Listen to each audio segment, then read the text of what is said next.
YouTubeable, yeah. YouTubeable. YouTubeable. Okay. You I got have to check Googleable, out you got YouTubeable, yes. Googleable and YouTubeable. Yes, anything that. you want to find out. Got you.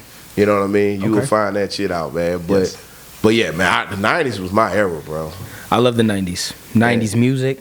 Yeah. 90s R&B is my go-to. The at any 90s point. R&B? Yeah. Absolutely. I think like 2004 was probably the last year where most R&B singers kept it 100.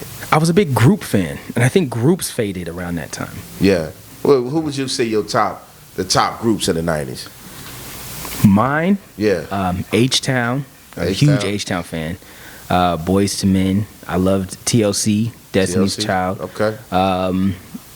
Jodeci? Jodeci, love Jodeci. But I mean, I loved H-Town, not because the music was necessarily freaky, but I loved the voices of the twins. You know, because the other guy really didn't.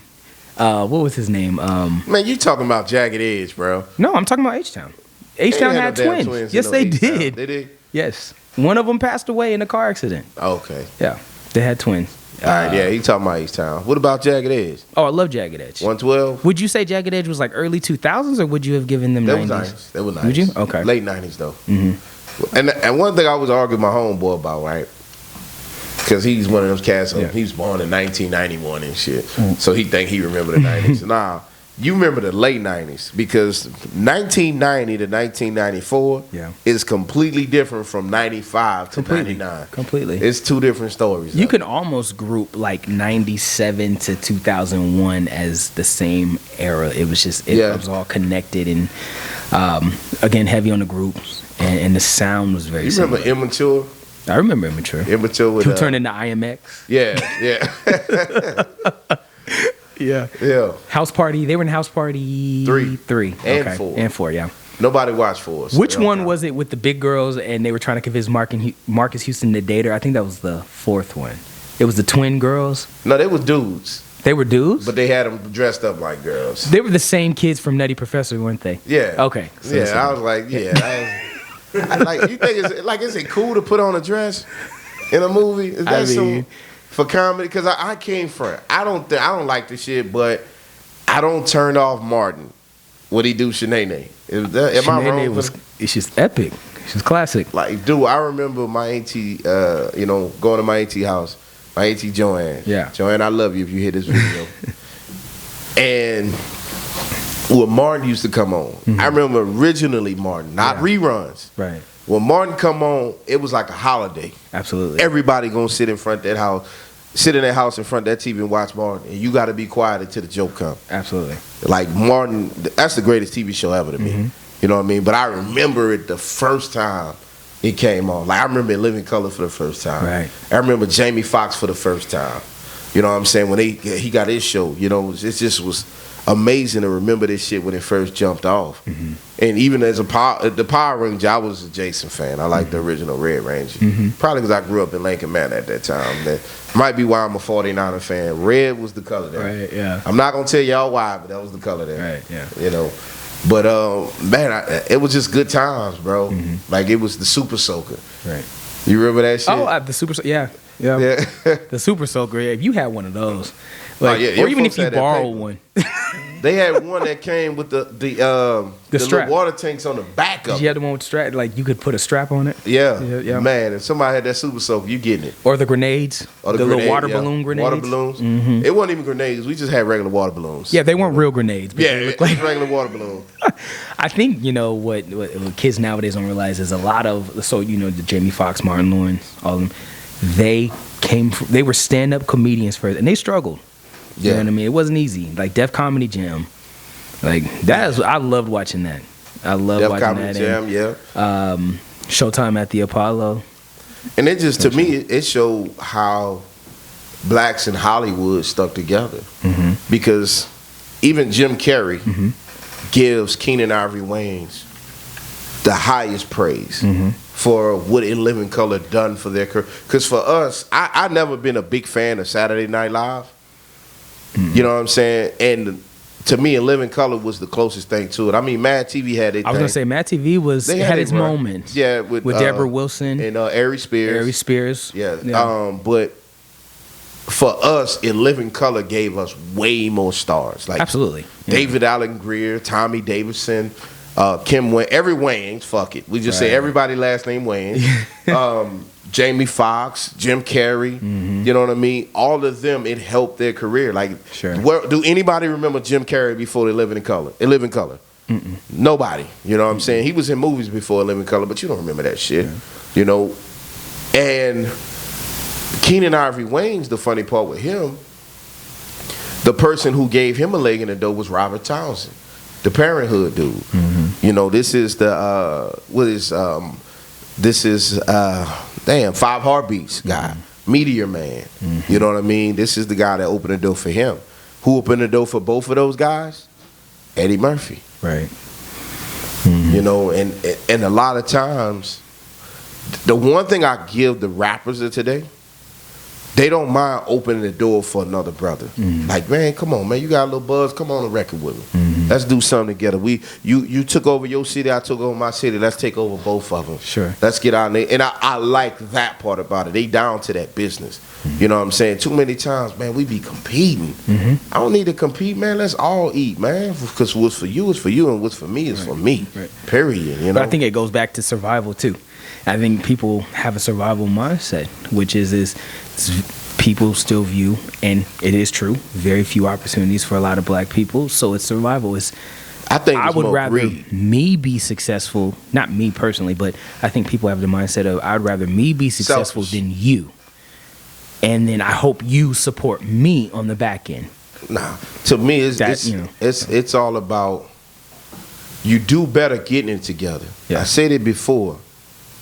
A wise man knows it's better to have 10 men or 10 people with $1 million apiece amongst each other than to have one man with 10 million and 9 with nothing. That's a great mindset if everybody got on board with that. We on our way though. Sure. No, I'm not denying that. I'm not denying that. We on our way. But going back to the 90s, right? Yeah.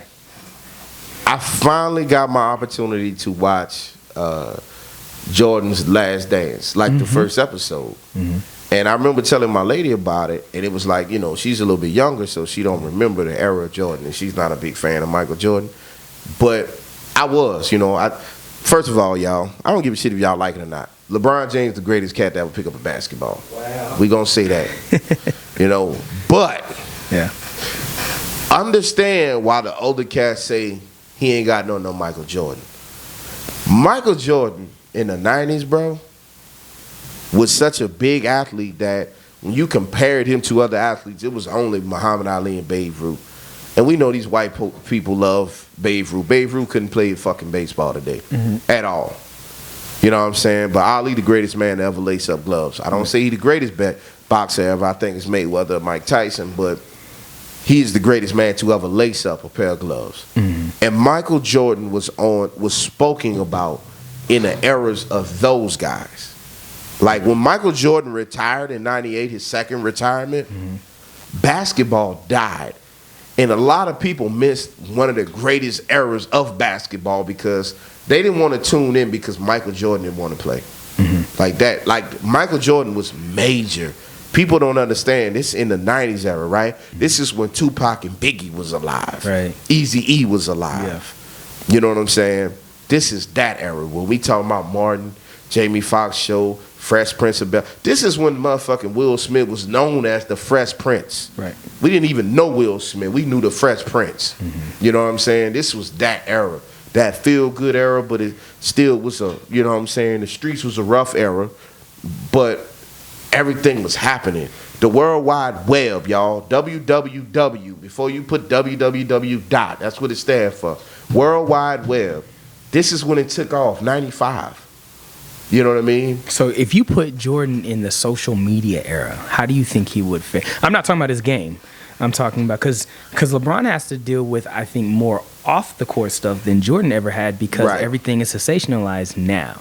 Right. So how do you think he would fare today? Michael Jordan wouldn't be as larger than life if he was today because people would see his flaws. You know what I'm saying? For a lot of kids, you can Google Jordan or YouTubeable Jordan, YouTube him, And you're going to see highlights. You're not going to see the downfalls. Well, with LeBron, we see the struggles.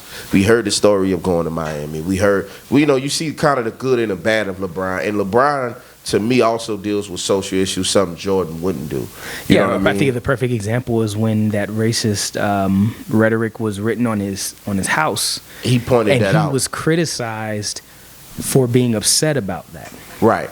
So LeBron does deal with more issues. Yeah. I mean, even off the court, we know he deals with a lot more. But on the court, it's a different ball game. Just like life, it's a different ball game. Sure. You know what I mean? But for Michael Jordan to get that praise before, we talk about the bad things that could have came with it. But he also got that great praise before social media. You know what I mean? Like literally, Kenny, you got to think. I can watch a stream of any NBA team playing right now. Mm-hmm. When MJ played, it wasn't but like 2 or 3 channels that had games on. Right. And you knew Chicago was going to be playing, was going to be showing. Right. You know what I'm saying? But it goes on that time. But, life move on. Life get better. Right. Life does what it does. It's going to evolve. It's going to do what it do, man. We just got to stay true to what we do, you know?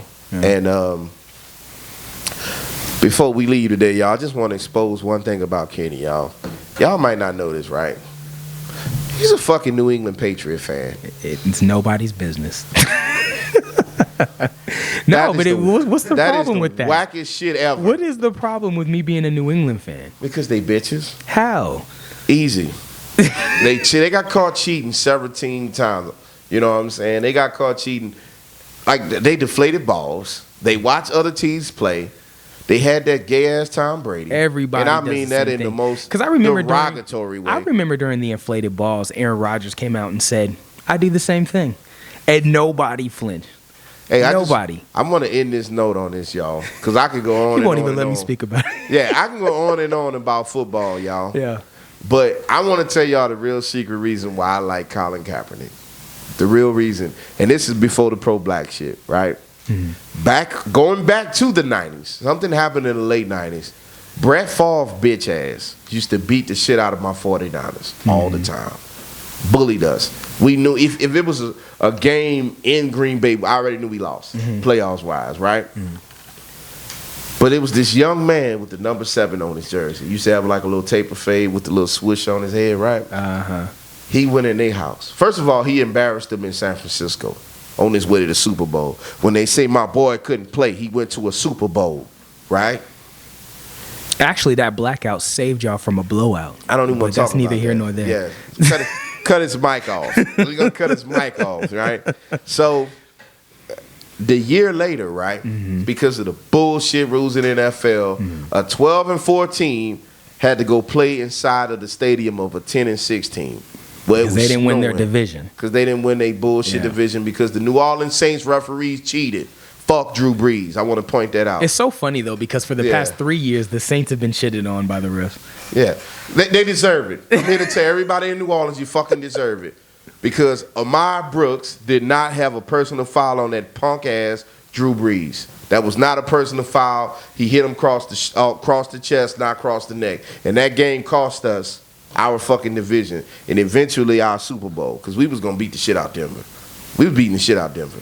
You remember that Super Bowl? Was that the year that Denver played Seattle? Yeah, and Seattle beat the shit out of Denver. Seattle worked them. Yeah. Yeah, we was going to beat the shit out of them. It was over in the first half. Yeah, that shit was done. And we was going to do the same thing. Even Richard Sherman said the Niners were the best any team. AFC team would have NFC team would have beat the shit out of them. But going back to it, Colin Kaepernick went into Green Bay. No sleeves, no jacket, straight showing, straight tattoos. And tore that ass up again. That's why I roll with Kaepernick. But he really made me proud, man, because Colin Kaepernick did something that a lot of entertainers are afraid to do. Yeah. He used his platform to speak out, and he gave them the raw, uncut. And he knew that it would sacrifice his career. Yeah. You know what I'm saying? At the end of the day, man, we can have agreements, disagreements. We can do any of those things. But we have to stick together. Absolutely. And all you celebrities out here, I get it. You know, y'all getting y'all money, y'all doing y'all celebrity things. But I tell y'all this. If you're not using your platform for your people, you are against your people. And that's it. I'm out. Peace.